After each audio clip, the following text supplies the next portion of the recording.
What we do here for the last 1.5 years already is to practice our social skills.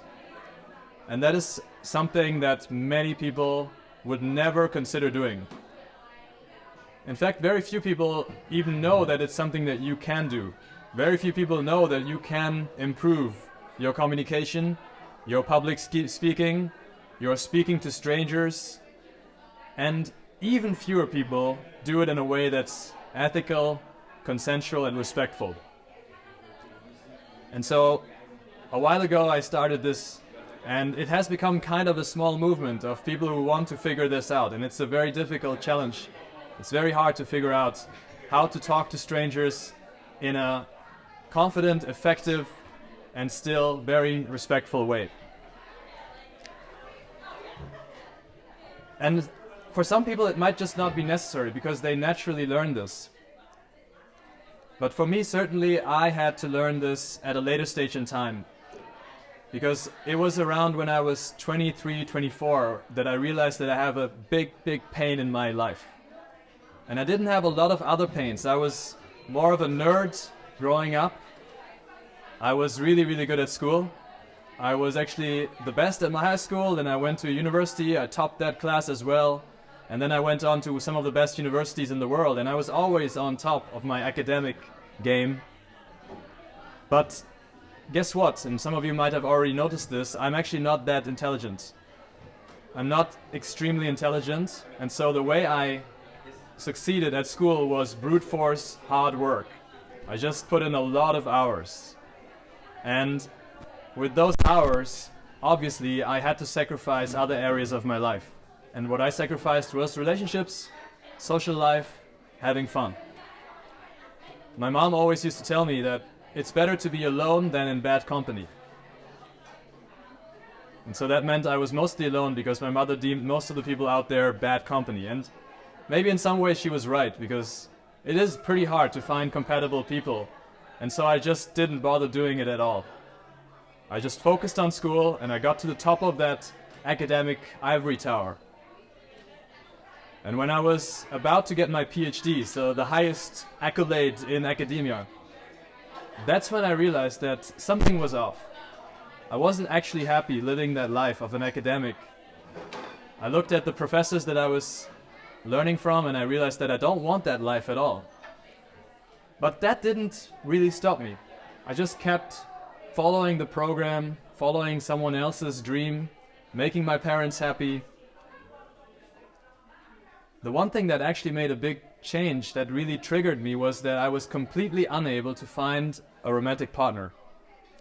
I was extremely shy, extremely insecure, had no confidence. I couldn't really talk like I am talking now. And so I was just being ignored, especially in the dating market. And then I turned around 27 and I was almost done with that education. And my mom said, "Hey, it's time to get married. You're done with your education." And I said, whoa, how am I supposed to get married? I'm not able to date. I have no idea how to find the right partner. And she said, well, we have a solution for that. In the cultural background that my mother is from, there are arranged marriages. So people like me don't even have to get good at social skills. They don't have to get confident. They don't have to get good at meeting people because the culture can arrange in a marriage for you without you having to do much for it. And at that point, it almost seemed like a really good option for me. And so I did try. I saw some people. I said, yeah, let's go. I mean, show me what you got. And I got some CVs. I got some WhatsApp messages. I even met some people. But every single time I thought, no way I can marry this random stranger person that has nothing in common with me, comes from a completely different world. And so that became a huge pain. And that was the pain that led me to question everything else. That was the pain that made me realize that I was not on the right path. That I was not really happy being an academic, not having social skills, not having a lot of friends, not having a really exciting social life. And so I started making changes. I started not just looking at YouTube videos, but actually taking action. actually going to coaches, actually going to events, learning from people, and not just taking whatever they say at face value, but asking questions. Coming to places like this where you can find other people who are trying to change their lives and get better at something. The point I'm trying to make is that without that pain, I would never have discovered what I actually want to do in life. I would never have gone on this personal development journey. I would never have learned about communication skills, dating, but also I would not have built a business, which now has become the core of my identity. And so, if you have some kind of pain, whatever it is, you can really see it as an entry point into an amazing journey that's going to take you to places, because the only thing that will trigger massive action is massive pain. Unfortunately, that's the way it is. Usually that's the way it is. And there are going to be different points in life where you feel pain, and you can actually be grateful if you feel pain early on in a matter that's not that serious and that's actually still kind of fixable. There are many people who come to me now as a coach and ask me to fix problems that are very, very hard to fix because they have waited for a long time. It's not just that they can't find a partner, it's because they already had a partner, built a family, it broke, and they felt huge pain. But it gets harder in these kinds of situations later on. So pain is definitely a good trigger to get you into taking action. But in the end, you cannot take consistent actions because of pain, because obviously you can't be motivated constantly by pain. You would have to feel the pain all the time. You will get triggered to take the initial action by pain, but then in order to maintain that action and in order to maintain consistency and do something about it in the long run, you need 3 more things. You need some kind of plan, some kind of systematic path that you can follow to get to the goal that you want, to get away from the pain. You also need a community or even mentors that can show you what path to take, that can motivate you to keep going.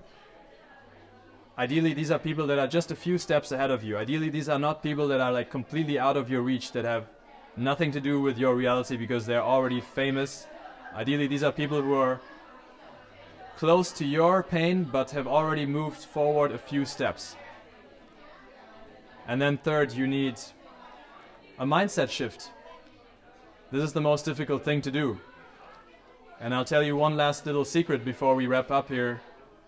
In the end, all kinds of pains, all kinds of personal development journeys are about mindset change. And that mindset change is almost always the same. So whether you come into a coaching for offline dating, or whether you come into a personal development program for people who want to get better at public speaking, or whether you come into a coaching for people who want to recover after divorce, in the end, it will always lead you to the same exercises and the same mindset work that you'll have to do. And so again, you can be grateful to have a pain that leads you to those exercises. And some people just don't have that at all. Some people don't have enough pain to really start working on themselves. Some people don't want to see the pain and they build completely delusional thought constructs around it. They really delude themselves and live in an illusion. And some people numb the pain. That's the most common thing. What you're experiencing here and what I experienced back then when I was a bit shy and didn't know how to talk to people is actually very common, and almost everyone has some degree of social anxiety. But most people don't choose to work on it. Most people just choose to numb it. And obviously the most popular way of numbing pain in social skills is alcohol. So if I ask an average person out there, how's it going with social skills, you would just say, yeah, I need 2 beers and then it's fine. And so there are a lot of people out there that are addicted to alcohol and other substances to get confidence. Here we try to do that without necessarily relying on alcohol. We'll do a few warm-up exercises before we get started with the real-world practice. Again, if you want to, you can order a drink, but we'll be here for like another 20 minutes or 25 minutes, and then we'll head out and come back here again after some real-world practice. The warm-up exercise today, since we are in this kind of more contained space, is going to be to hold a speech. What I just did here is obviously also one of the things that induce a lot of social anxiety. In fact, there are studies that show that public speaking is the biggest fear in humanity. It seems like people are more scared of this, speaking to a group, than they are scared of their own death. And the best thing about it is that you practice the same skills here that you will practice when you go out and talk to people in public. You will overcome the fear of facing rejection. And some people will reject you, like now I'm speaking and some people are not listening, and some people are busy doing something else, and some people are making bored faces. And that's the same that's going to happen when you talk to people out there. Some people will just not respond, and you want to be strong in that moment and keep talking. And keep enjoying at least yourself, even if the other person is not enjoying what you're saying at all. Because if you let it affect you, if you let the judgment of those one or two people that really just don't like you, if you let that sink in, it's going to pull you down and you will not want to talk to someone else. Obviously, it's also important to notice quickly when someone is just not vibing with you and move on. And so what we're doing here is kind of social skills training on steroids. We're doing the two most difficult things that you can imagine in social skills: talking to strangers that you are romantically potentially interested in, and talking to a group, public speaking.